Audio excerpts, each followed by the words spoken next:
Hello, friends. I am Chevee. Welcome to my shed. How are you today? How's life in your world? How's things where you are? I hope it's fantastic. Everything here is pretty good. It's cold and raining, and I'm in a bit of an awkward situation. I don't have a car, which is weird. I haven't had a car for the last week, and it's been fine. As I told you know, M has a car. It's a brand new car, and I don't drive it. I don't like to drive it. I don't. It's hers. That's her thing. But that's all I've had. And it's a weird day because I have a bunch of meetings scheduled today. M's not here today, so I don't have her car available. The kids are with me this week, which I can't. But anyway, the point of this is, a couple of years ago, I started to experience ABS lights coming on in my car, and at that time, I noticed if I drove it for a little bit, turned the car off, turned it back on, they all went off. And so I assumed it was related to low battery voltage, and I tested my battery. It had some low amperage. So I replaced it, and the lights went away for a year.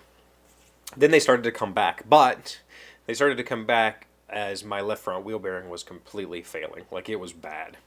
And so I took it to a shop and said, I need my left front wheel bearing replaced. And, I took it to the place I normally take to get tires and stuff done, because I don't do that myself. And wheel bearing is something I could have done myself, except that I don't own a bearing press. And in this car, it's not a bolt-on hub like you can get on GM or Dodge or a lot of aftermarket, a lot of vehicles. Not aftermarket, I don't know why I said that. Most vehicles, you can bolt on a new wheel bearing. This one is pressed fit. So while you could buy a bolt-on steering knuckle for $350 to replace a $25 bearing, the better method is just replace the bearing. So I took it to the tire shop. They said, sure, we'll put a bearing in it. They put a bearing in it, and my ABS lights have been on full time ever since. So I finally broke down, bought a scan tool for Ford. Well, I bought a scan tool for Ford. And by the way, this is a 2010 Ford Focus. And I have no left front wheel speed and ABS internal fault is the two codes that I was seeing. So I determined that maybe the wheel speed sensor went bad when the bearing was going bad, because wheel wobbling might hit the sensor. So I replaced the sensor, didn't fix the problem. So I pulled up paperwork from the place that did the bearing initially, looked it up, noticed they had Napa part numbers, looked up the Napa part number that they put in my car, and that Napa part number doesn't necessarily say it's the wrong part number, but if you look at the other Napa part number, it explicitly states that it has a tone ring for wheel speed. So I took it back to the shop. I said, I think you gave me the wrong bearing. This one has a tone ring. This one doesn't. Or maybe it doesn't. They tore it back apart and said, no, it has a tone ring. It should be fine. So they don't know what's wrong. And I said, okay. And I just left it at that. I mean, they're wrong. Or if they're not wrong, if they put the correct bearing in it, they broke the tone ring putting the bearing in by pressing the bearing too hard. There's a very specific, do not exceed this much pressure putting this bearing in or you will crack the tone ring. I just let it go and figured, I'm not going to fight for this. I'll just replace the bearing myself. Still haven't done that. So recently I decided the ABS internal fault is a much more important code to get fixed, because I believe the ABS module is bad and it is draining my battery. It's killing the battery, which is causing the code. So I took it to the Ford dealership last week, scheduled an appointment, went over there, dropped it off on a Wednesday night, and they said, okay, we'll look at it. They called me the next day and said, it does need a wheel bearing. We can order it and have it here tomorrow. And I said, sure. And then I didn't hear from them. I called them yesterday at 1 o'clock in the afternoon, and they told me, oh, he's working on it right now. Okay. Never heard from him. Called him again yesterday afternoon at 4, and they said, oh, I was just about to call you. The technician who put the wheel bearing in broke it, so I'm going to have a more experienced tech put it in. We're ordering another one. Cool. Now, for those of you that don't know, I worked in the automotive industry for 10 years, I think, somewhere around 10 years, 9 years. 6 or 7 of those years as a technician and or service advisor. So I have done both the job of fixing the car and being the guy that you call and talk to and tells you the problem.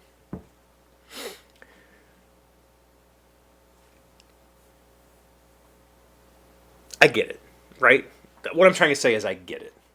As a former tech, I get it. Things happen. It's not your fault. Whatever.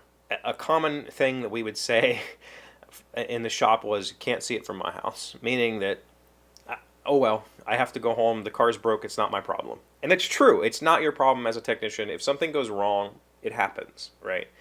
And I try really hard as a customer to be very understanding of the technical difficulties that happen when working on a vehicle, of the communication breakdown that can happen, because the service advisors are just completely overwhelmed. When I went in to drop the car off, I noticed they had about 20 open tickets sitting on their table, which is a very common way to sort work. They have a printed ticket with your keys on it, and I saw, so they're swamped. I get it. I understand the guy. You know, my car was a low priority for them. But at the same time, as a mechanic, as somebody who used to work under the flat rate system, which the flat rate system pays based on the job, meaning my wheel bearing, I'm going to guess, pays an hour and a half. That means a technician makes an hour and a half of his hourly wage, whatever that is, to replace my wheel bearing. Replacing that wheel bearing in a well-equipped shop probably takes a half an hour, tops. So he's getting paid an extra hour, which is what we called gravy work in the industry. Because warranty work, that same wheel bearing under warranty probably only pays like 3/10 of an hour. It pays you, less than a half an hour, even though it takes a half hour. So mechanics want to do the gravy work because it's just free money.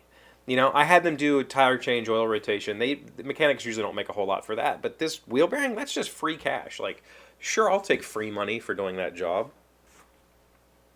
So why didn't they jump on it? I don't know. It's a simple, easy job. Is it because it's an old Ford Focus that, it's a manual, you know, it's not beat up. It's in decent shape. It's just an old car. They just like, well, this guy doesn't want to do that. Yeah, I do. Like, do the work, please. I took it here for a reason. And I'm going to keep that car for a reason. And that main reason is right now, there's no other option. Like, buying a used car right now, some used cars are selling for higher than new. And finding new is not an option. And I can't afford a car payment right now. I can't afford full coverage insurance or anything like that.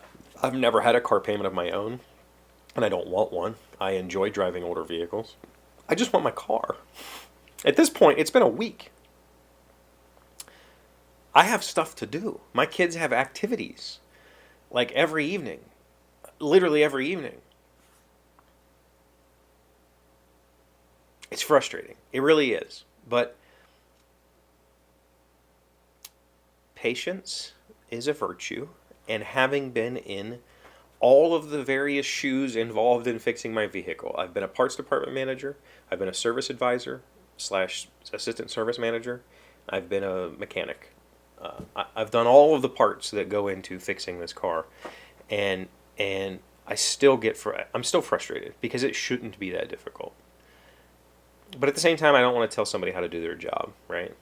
I just want my car, and I want it to be fixed. Whatever that is. Whatever that costs, just fix it. That simple. I guess the whole point of this is, as a consumer, it's very often to be self-centric when it comes to these types of interactions. Your car is the most important thing to you. It's not the most important thing to the dealership, right? Like, they have 1,000 other customers that are calling them nonstop. Don't call them nonstop. Don't call them every hour expecting a check-in. When the service advisor says, I'll call you back, he'll call you back. In my case, I waited 3 days and didn't hear anything and decided to call. I think that's a justified phone call, but I try really hard not to abuse them with phone calls because they don't need that. As the service advisor / mechanic, I think that learning to prioritize customer expectations and exceeding those expectations is a very, very important part of that job. And right now, I would say that my expectations have not been exceeded. My expectations have not been even met. And that's a frustrating experience as a consumer. And it's a frustrating experience as an educated consumer, as somebody who knows what's supposed to happen, as somebody knows how, I know how this is supposed to work. And it's not working that way. And that's frustrating. But again, patience is a virtue. And I will Give them the space they need to fix my car, I guess. I just hope they get it done really damn soon. Anyway, I just wanted to tell you that story for no other reason than I'm frustrated, and that's what I've got going on in my life. Also, haven't had a car, so I haven't been able to get a router bit to fix my router table. Thank you for being here as always. Thank you for liking, commenting, subscribing, being amazing friends, wonderful people. I really appreciate you, and I'll see you again tomorrow. Today's word you should know to sound smart is leverage. It is a noun meaning possessing an advantage or extra degree of influence in a given situation. With its family's connections, Eldridge required no leverage to obtain a sinecure to the financial industry. I don't know what that is. Leverage, L-E-V-E-R-A-G-E. So specifically talking about financial leverage, but what the heck is a sinecure? A sinecure? A sinecure? Gotta look that one up.